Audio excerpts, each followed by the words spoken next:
मेरे क्रूर हस्बैंड। अब तक आपने सुना कि रजनी मासा के आने के खबर से ही सिंघानिया मेंशन में काफ़ी हलचल मची हुई है। वह रही बताने के लिए ममता जी लता को फ़ोन करती है। हाँ माँ कहिए। लता तुम कहाँ हो? मैं अभिषेक के साथ हूँ माँ, बस हम मेंशन पहुँचने वाले हैं। लता आज रजनी मासा आ रही है क्या? पर माँ अभी तो कार्तिक मास शुरू होने में समय है ना। हाँ लता, वो तो मुझे भी समझ नहीं आ रहा है कि अचानक से कैसे। वैसे मैंने सारी तैयारियां कर ली है और जास्मिन भी मेंशन आ रही है। अच्छा हुआ माँ आपने बता दिया। माँ अब मुझे आने में थोड़ा टाइम लगेगा, मैं सूट में हूँ, पहले विला जाकर चेंज करूँगी फिर मेंशन आऊँगी। अरे हाँ, मैं तो ये जास्मिन को बताना भूल ही गई, पता नहीं उसने क्या पहना है। लता मैं तुम्हें कुछ देर में फ़ोन करती हूँ, पहले जास्मिन को बता दूँ। ठीक है माँ, अब आगे। लता के इतना कहते ही ममता जी ने फ़ोन कट कर दिया और तुरंत ही जास्मिन के पास फ़ोन किया। जास्मिन ने भी मुस्कुराते हुए फ़ोन उठाया और खुश होते हुए बोली, प्रणाम मम्मी जी। तबीयत कैसी है बेटा? मैं ठीक हूँ मम्मी जी। कहाँ हो तुम बेटा? हम रास्ते में हैं, बस घर पहुँचने वाले हैं। आपको पता है मम्मा भी आ रही है और आकाश भी। जास्मिन की बात सुन के ममता जी के चेहरे पर चिंता की लकीरें उभर आई और उन्होंने धीरे से कहा, जास्मिन बेटा आज मेंशन में रजनी मासा आ रही हैं, मोक्ष की दादी की बड़ी बहन। जितना नियम मोक्ष के दादी के नहीं है उससे कई ज़्यादा नियमों का पालन वो करती हैं। वो सिंघानिया मेंशन में मेहमान हैं, इसीलिए किसी भी तरह से हमसे उनका दिल ना दुखे। जी मम्मी जी, मैं समझ गई। मुझे तुमसे यही उम्मीद थी बेटा। अच्छा तुमने पहना क्या है? मैंने तो आज साड़ी पहनी है मम्मी जी। जास्मिन की बात सुनकर ममता जी खुश हो गई और बोली, ये तुमने बहुत अच्छा किया बेटा। मोक्ष की दादी और मासा के सामने घर की सारी बहुएं साड़ी ही पहनती हैं। ममता जी की बात सुन के जास्मिन मुस्कुरा दी और ममता जी बोली, बेटा रजनी मासा के सामने सिर पर पल्लू रख लेना। जी माँ, मैं सारी बातों का ध्यान रखूंगी। जास्मिन की बात सुनकर ममता जी ने फ़ोन रख दिया और जास्मिन मोक्ष को, जो अपने लैपटॉप पर काम कर रहा था, उसे बताने लगी, आपको पता है आज दादी की बड़ी बहन आ रही हैं। जिसके जवाब में मोक्ष ने अपने लैपटॉप पर नजरें गड़ाए कहा, तो तुम इतनी खुश क्यों हो रही हो?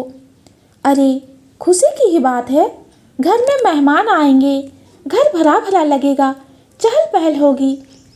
जास्मिन की बात सुनकर मोक्ष ने ना में सिर हिलाते हुए एक मुस्कान दे दी और ध्यान से उसे देखते हुए कहा, एक ही पीस हो दुनिया में। मोक्ष की बात सुनकर जास्मिन के गाल गुलाबी हो गए और वो खिड़की से बाहर देखती हुई मुस्कुराने लगी। उधर लता और अभिषेक मेंशन पहुंच गए थे और अपने रूम में बैठे थे, पर लता किसी गहरी सोच में थी, जिसे देखकर अभिषेक ने पूछा, क्या बात है लता, क्या सोच रही हो? कुछ नहीं, बस यही सोच रही हूँ कि इस बार किसकी क्लास लगेगी। जिसके जवाब में अभिषेक ने हंसते हुए कहा, इस बार जैस्मिन की ही क्लास लगने वाली है। इस बार मासा उससे ही मिलने आने वाली हैं और उनके साथ साथ मोक्ष की भी लगेगी। ऐसा कहकर अभिषेक हंसने लगे और लता बोली, इतना ज़्यादा खुश मत हो, क्या पता इस बार मेरी क्लास लग जाए, क्योंकि कामना चाची जी अभी तक नहीं आई हैं। लता की बात सुन के अभिषेक हंसने लगा। उधर सिंघानिया मेंशन में जास्मिन पहुंची ही थी और ममता जी से बातें कर रही थी कि सामने से अमित आता दिखाई दिया, जिसके साथ मासा थी। एक सफ़ेद सूती साड़ी पहनी, गले में तुलसी माला, हाथ में जाप माला, माथे पर वैष्णो तिलक लगाए उम्र दराज मासा चली आ रही थी। मासा के आते ही जास्मिन ने अपने सिर पर पल्ला रख लिया और ममता और कविता जी, जो कुछ देर पहले ही आई थी, उसने एकदम से आते ही मासा के पैर छुए। लता और सीमा भी पीछे से आई और मासा के पैर छुए। तभी जैस्मिन धीरे से मासा के पास आई और उन्हें देखकर मुस्कुराते हुए उनके पैर छुई। प्रणाम मासा। जैस्मिन के पैर छूते ही मासा ने उसकी पीठ पर हाथ रखकर और झुका दिया। ठीक से पैर पर मारे। जैस्मिन भी थोड़ा ज़्यादा झुकी, जिससे उसके स्ट्रेचेस हल्के से स्ट्रेच हो गए, लेकिन उसने आंखें बंद की और मासा के पैर छुए। खुश रह और सबको रख। वैसे ममता भिड़नी, बड़ी छुई मुई बहू लाई है तू, झुका ना जा इससे। तेरे छोरे ने बस रूप ही देखा है क्या? मासा की बात सुन के जैस्मिन ने अपना हाथ झुका लिया। तभी कविता जी ने कहा, नाना मासा, आप गलत समझ रही हो। ये बिन्नी तो बहुत अच्छी है, बहुत गुण है इसमें। कविता जी की बात सुनकर मासा ने एक नज़र जैस्मिन को देखा और बोली, देखती हूँ वो तो। और कोई ना, अब मैं आ गई हूँ ना, जो ना आता होगा वो भी सिखा दूंगी। मासा की बात पर सब हंस दिए और मासा सोफे पर बैठ गई। तभी रामू जल्दी से किचन में जाके पानी और कुछ मीठा लेके आ गया। मासा ने पानी पिया और बोली, मेरा सामान मेरे कमरे में रखवा दो। जिसके जवाब में जैस्मिन बोली, मैं रख देती हूँ मासा। ऐसा कहकर जैस्मिन सामान उठाने के लिए आगे बढ़ी कि मासा ने कहा, रुक, मेरे सामान को मत छुइयो। मासा की बात पर जैस्मिन एकदम से रुक गई और मासा बोली, तूने अपने बाल धोए हैं जो मेरा सामान छू रही है? मासा की बात सुनकर जैस्मिन ने कंफ्यूज होते हुए ना में सिर हिला दिया, जिससे मासा एकदम से भड़कती हुई बोली, ये क्या है ममता? अपने पति के साथ सोने के बाद तेरी बहू बिना बाल धोए इधर उधर घूम रही है। मासा की बात सुनकर जैस्मिन की आंखें भर गई। वो समझ गई कि मासा ने उसे क्यों सामान नहीं छूने दिया। लता को भी जैस्मिन के लिए बुरा लग रहा था, लेकिन कोई था जो इससे बहुत खुश था। कविता जी और सीमा अंदर ही अंदर खुशी से नाच रही थी। आखिर जो वो चाहती थी वो हो रहा था। तभी ममता जी जैस्मिन के पास गई और बोली, बेटा, तुमने हेड वॉश नहीं किया था? नहीं, पर मम्मी जी मैं कल। जैस्मिन इतना कहते कहते रुक गई। उसे समझ नहीं आ रहा था कि वो आगे की बात कैसे कहे, जिससे ममता जी ने कहा, मैं क्या बेटा? जिसके जवाब में जैस्मिन ने नीचे नजरें किए कहा, कल मैं मम्मा के पास सोई थी, मोक्ष के साथ नहीं। जैस्मिन की बात सुनकर ममता जी ने कहा, शुक्र है, नहीं तो मासा और गुस्सा होती।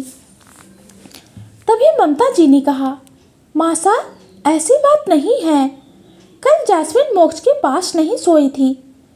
ममता जी की बात सुनकर मासा कंफ्यूज होते हुए बोली, पर ये अपने पति के साथ क्यों ना सोई? झगड़ा तो ना कर लिया इन दोनों ने? नहीं मासा, कुछ दिन पहले मोक्ष पर अटैक हुआ था, लेकिन जैस्मिन ने खुद आगे आकर मोक्ष को बचा लिया था और उसमें ही जैस्मिन जख्मी हो गई थी, इसीलिए। अच्छा, तो ये बात है। फिर जैस्मिन को देखकर बोली, आज तो तू बच गई, लेकिन आगे से ध्यान रखना। मासा की बात पर जैस्मिन ने नीचे सिर झुकाए ही हाँ में सिर हिलाया और मासा का सामान लेके उनके रूम में चली गई। और ममता जी बोली, मासा, खाने का टाइम हो गया है। जिसके जवाब में मासा ने हाँ में सिर हिला दिया और सब डाइनिंग टेबल पर बैठ गए। तभी ममता जी ने रामू को इशारा किया और वो अभिषेक, अमित और मोक्ष को बुलाने चला गया। और ममता जी गायत्री जी और आकाश को लेके आई। गायत्री जी ने आते ही मासा को हाथ जोड़कर नमस्कार किया। आकाश ने भी उनके पैर छुए और डाइनिंग टेबल पर बैठ गए। अब तक मोक्ष, अभिषेक और अमित भी आ गए थे। कुछ देर में सबने लंच किया और हॉल में बैठ गए और मासा सबको देखने लगी। तभी उसकी नज़र मोक्ष पर गई, जो सबसे दूर बैठे अपने लैपटॉप पर काम कर रहा था। तभी ममता जी बोली, मासा चलिए, आप आराम कर लीजिए। जिसके जवाब में मासा ने जास्मिन को देखते हुए कहा, कर लूँगी आराम, पर मेरी सेवा कौन करेगा? जिसके जवाब में ममता जी बोली, मैं हूँ ना मासा, आप मुझे कहिए। नहीं ममता, हर बार कामना वीरनी ही मेरी सारे काम करती हैं, पर इस बार मेरी सेवा तेरी बहू करेगी। मासा की बात सुन के सब जैस्मिन को देखने लगे। इस वक्त सबके मन में यही चल रहा था कि अब लगेगी जैस्मिन की क्लास, और साथ में मोक्ष की भी। जैस्मिन को भी मासा की सेवा करने में कोई दिक्कत नहीं थी, लेकिन उसे उसके नियमों से डर लग रहा था कि उससे कोई गलती ना हो जाए। तभी उसके कानों में फिर से मासा की आवाज़ आई, क्यों छोटी बिरनी, करेगी ना सेवा मेरी? जिसके जवाब में जैस्मिन ने कहा, जी मासा, मैं करूँगी, पूरे मन से करूँगी। जिसके जवाब में मासा ने घमंड भरी मुस्कान लिए कहा, सोच ले बिरनी, इतना आसान ना है जितना तो समझ रही है। मासा की बात पर जैस्मिन ने मुस्कुराते हुए कहा, मैं तैयार हूँ मासा, आपकी सेवा करना तो मेरे लिए सौभाग्य की बात होगी। मैं अपने पूरे दिल से आपकी सेवा करूँगी और आपसे बहुत कुछ नया सीखूँगी। जैस्मिन की बात सुनकर सबके चेहरे पर बड़ी सी स्माइल आ गई और ममता जी के चेहरे का रंग उड़ गया और उनके चेहरे पर चिंता की लकीरें उभर आई और वो खुद से कहने लगी, हे प्रभु, अब क्या करूं? जैस्मिन समझ नहीं रही है मासा के नियम के बारे में। अगर मोक्ष को पता चला तो वो जिद पर आ जाएगा और बेचारे जैस्मिन फंस जाएगी। ममता जी अपनी सोच में ही थी कि उसके कानों में मासा की आवाज़ आई, क्या सोच रही है ममता? जा छोटी बिरनी को सब कैसे करना है वो बता दे। मासा की बात सुनकर ममता जी ने हाँ में सिर हिलाया और जैस्मिन को अपने साथ अपने रूम में ले गई और बाकी सब एक दूसरे को देखने लगे। तभी आकाश और गायत्री जी अपना लगेज लेकर आए और गायत्री जी अभिषेक जी से बोली, अच्छा अभिषेक जी, अब हमें चलना चाहिए। गायत्री जी की बात सुनकर अभिषेक ने अपने हाथ जोड़ लिए और गायत्री जी ने मासा को नमस्कार किया और मासा उन्हें देखकर मुस्कुरा दी। फिर अभिषेक, अमित और मोक्ष और विवेक उन्हें रूप तक छोड़ने गए। तभी गायत्री जी ने अपनी भरी आंखों से मोक्ष को देखते हुए कहा, जैस्मिन को संभाल लेना, मैं उससे मिल के जाती, पर वैसे वो मुझे जाने नहीं देती। आप फिक्र मत करिए, मैं उन्हें समझा दूंगा। मोक्ष की बात सुन के गायत्री जी ने एक मुस्कुराहट दी और जेट में चली गई। उधर ममता जी के रूम में ममता जी जैस्मिन को समझा रही थी, जैस्मिन बेटा, मासा की सेवा करना आसान नहीं है। उनके नियम इतने सख्त हैं कि कामना भी उनकी सेवा करने से डरती है। ममता जी की बात सुन के जैस्मिन के चेहरे पर डर के भाव आ गए। फिर ममता जी ने आगे कहा, तुम्हारी नई नई शादी हुई है, पता नहीं मोक्ष इन सब के लिए मानेगा या नहीं। ममता जी की बात सुन के जैस्मिन कंफ्यूज होकर बोली, किसके लिए मोक्ष को मानना है मम्मी जी? बेटा, मासा को अब तुम्हारे हाथ की सेवा चाहिए, तो अब तुम्हें ये करना पड़ेगा। मैं तुम्हें कुछ नियम बताती हूँ, उसे बहुत ध्यान से सुनना बेटा। ममता जी की बात सुन के जैस्मिन ने हाँ में सिर हिला दिया। बेटा, मासा रोज़ सुबह 4 बजे बाल कृष्ण को भोग लगाती है, जो कि तुम्हें बनाना है। ममता जी की बात सुन के जैस्मिन ने हाँ में सिर हिला दिया। तुम्हें शाम की मंगला आरती के बाद मासा को भागवत गीता का एक श्लोक पढ़ के सुनाना है, जिसका अर्थ तुम्हें मासा ही समझाएंगी। जिसके जवाब में जैस्मिन ने फिर से हाँ में सिर हिलाया। बेटा, जब तक मासा यहाँ है, तुम्हें उनके पास उनके रूम में ही सोना होगा। ममता जी की ये बात सुन के जैस्मिन उन्हें देखने लगी, जिससे वो समझ गई कि जैस्मिन उन्हें ऐसे क्यों देख रही है। हाँ बेटा, तुम मोक्ष के पास नहीं जा सकती। जब तक तुम मासा के साथ हो, तुम मोक्ष के पास नहीं सो सकती। फिर थोड़ा रुककर बोली, मेरे कहने का मतलब तुम समझ रही हो ना बेटा? जिसके जवाब में जास्मिन ने हाँ में सिर हिलाया और ममता जी बोली, बेटा कभी भी मासा यहाँ आए तो उनके किसी भी सामान को तब तक मत छूना जब तक तुम्हारा हेड वॉश ना हो। हेड वॉश से मेरा मतलब है कि जिस रात मोक्ष तुम्हारे पास आए उसके अगले दिन तुम अपने बाल धो के ही मासा के सामान को छू सकती हो। मासा एक ब्रह्मचारिणी है। उन्होंने अपना सारा जीवन बालकृष्ण को समर्पित किया है। जिस वजह से उन्होंने शादी नहीं की वो सख्त जरूर हैं पर दिल की बुरी नहीं है, और फिर वो हमारी मेहमान है। ममता जी की बात सुनकर जास्मिन ने हाँ में सिर हिलाते हुए कहा, आप फिक्र मत करिए मम्मी जी, मैं सारे नियमों का ध्यान रखूंगी। जास्मिन की बात पर ममता जी ने उसके सिर पर हाथ फेरते हुए कहा, मुझे तुम पे यकीन है बेटा, पर अपनी बेटी पर नहीं है। फिर थोड़ा रुककर बोली, मुझे पता है मोक्ष तुम्हारे बिना एक दिन भी नहीं रह पाता। ममता जी की बात सुन के जास्मिन ने अपना चेहरा झुका लिया और ममता जी ने उसके चेहरे को अपने हाथों में भर के कहा, बस इसी बात का डर है मुझे कि मोक्ष अपनी जिद पर ना आ जाए। ममता जी की बात सुन के जास्मिन बोली, आप टेंशन मत लीजिए माँ, मैं मोक्ष को मना लूँगी। जास्मिन की बात सुन के ममता जी बोली, कैसे जास्मिन? वो तो अभी मैंने सोचा नहीं, लेकिन मैं उन्हें मना लूँगी। जास्मिन के इतना कहते ही ममता जी के फेस पर एक स्माइल आ गई और वो अपने रूम में चली गई। उधर जास्मिन ने यह कह तो दिया था कि वो मोक्ष को मना लेगी, लेकिन उसे अब खुद नहीं पता था कि वो मोक्ष को मनाएगी कैसे, क्योंकि 15 दिन बाद जास्मिन ठीक हुई थी और कल ही उसने देखा था कि मोक्ष ने कितनी मुश्किल से खुद को रोका है, और उसमें एक हफ्ते के लिए और उसे कैसे रोकेगी। ऐसा सोचते हुए वो बाहर आई। बाहर हॉल में सब बैठे हुए थे और मासा आंखें बंद किए माला जाप कर रही थी। तभी जास्मिन ने अपनी नजरें इधर उधर दौड़ाई और कंफ्यूज होते हुए रामू से बोली, रामू काका, मम्मा और आकाश नहीं दिख रहे, अपने रूम में है क्या वो? जास्मिन की बात सुन के मोक्ष के हाथ जो लैपटॉप पर चल रहे थे वो रुक गए और तभी रामू ने कहा, वो तो चले गए छोटी मालकिन। रामू की बात सुनकर जास्मिन हैरान होते हुए जोर से बोली, क्या मम्मा चली गई बिना मुझसे मिले?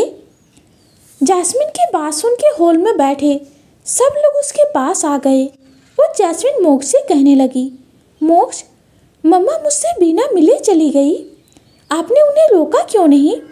वो मुझसे मिले बिना चली गई। जास्मिन ये सब अपनी भरी आंखों से मोक्ष को देखते हुए कह रही थी और उसकी आंखों से आंसू उसके गालों पर फिसल गए, जिसे देखकर मोक्ष ने उसके आंसू पोंछते हुए कहा, उनका जाना जरूरी था, वो तुमसे मिलकर जाना चाहती थी पर तुम उन्हें जाने ही नहीं देती। मोक्ष की बात सुनकर जास्मिन अपने होठों को दबाए नीचे मुँह करके रोने लगी। एक बार मिल तो लेती मुझसे, जास्मिन ने टूटे फूटे शब्दों में कहा।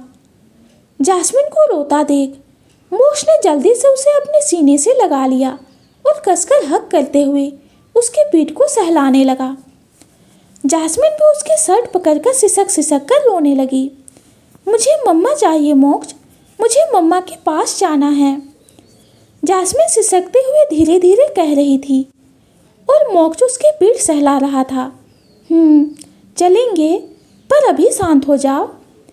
मोक्ष जास्मिन को चुप कराने में लगा था, लेकिन जास्मिन उसके सीने से लगे रोए जा रही थी। पर पूरा परिवार उन्हें ही देख रहा था, लेकिन अमित जो साहिल को चुप कराने में लगा था, क्योंकि जास्मिन को रोता देख वो भी रो रहा था। तभी मासा सबके पास आई और मोक्ष और जास्मिन को देखते हुए बोली, क्या हो रहा है यहाँ? मासा की बात सुनकर मोक्ष ने उन्हें देखते हुए कहा, जास्मिन को उसकी मॉम की याद आ रही है। ऐसा कहकर मोक्ष जास्मिन को अपनी बाहों में भरकर गार्डन एरिया में ले गया और इधर मासा ने कहा, ममता, तेरा छोरा तो जोलू का गुलाम हो गया, अपनी बहू का एक आंसू बर्दाश्त ना है, इसी ने छुई बना रखा है उसे। ऐसा कहकर मासा मोक्ष और जास्मिन के पास जाने लगी और बाकी सभी उनके पास चले गए। उधर जास्मिन अभी भी रोए जा रही थी और मोक्ष उसे समझा रहा था। मुझे कुछ नहीं सुनना मोक्ष, मुझे बस मम्मी पास जाना चाहिए, मुझे बस मेरी मम्मा चाहिए, मुझे मम्मा के पास जाना है। रो रोकर अब जास्मिन की सांसें उखड़ने लगी थी। जास्मिन चुप हो जाओ, आई प्रॉमिस हम बहुत जल्द दिल्ली जाएंगे। पर आपने मुझे बताया क्यों नहीं कि मम्मा जा रही है? क्योंकि मैं तुम्हें रुलाना नहीं चाहता था, पर तुम अभी भी रो रही हो। Don't cry, I am hurting too, your tears hurt me. मोक्ष की बात पीछे खड़े हर शख्स ने सुनी थी और उनके चेहरे पर मोक्ष की बात से मुस्कुराहट आ गई थी। मासा जो इतनी देर से मोक्ष और जास्मिन को देख रही थी, उससे अब रहा नहीं गया, तो उन्होंने एकदम से जास्मिन का हाथ पकड़कर मोक्ष से अलग किया और जास्मिन डरी हुई नजरों से मासा को देखने लगी और मोक्ष को गुस्सा आने लगा। आखिर ये होती कौन है, उसकी बीवी को उससे अलग करने वाली, जिससे मोक्ष एकदम से चीखा, मासा। मोक्ष की आवाज़ सुनकर मासा उनकी तरफ पलट गई और जास्मिन की धड़कनें बढ़ गई। तो दोस्तों, अब कौन सा भूचाल आने वाला है, ये जानेंगे हम अगली वीडियो में। आज की स्टोरी आप सबको कैसी लगी कमेंट में ज़रूर बताइए। कहानी पसंद आती है तो चैनल को लाइक और सब्सक्राइब कीजिए। कहानी सुनने के लिए आपका बहुत बहुत धन्यवाद।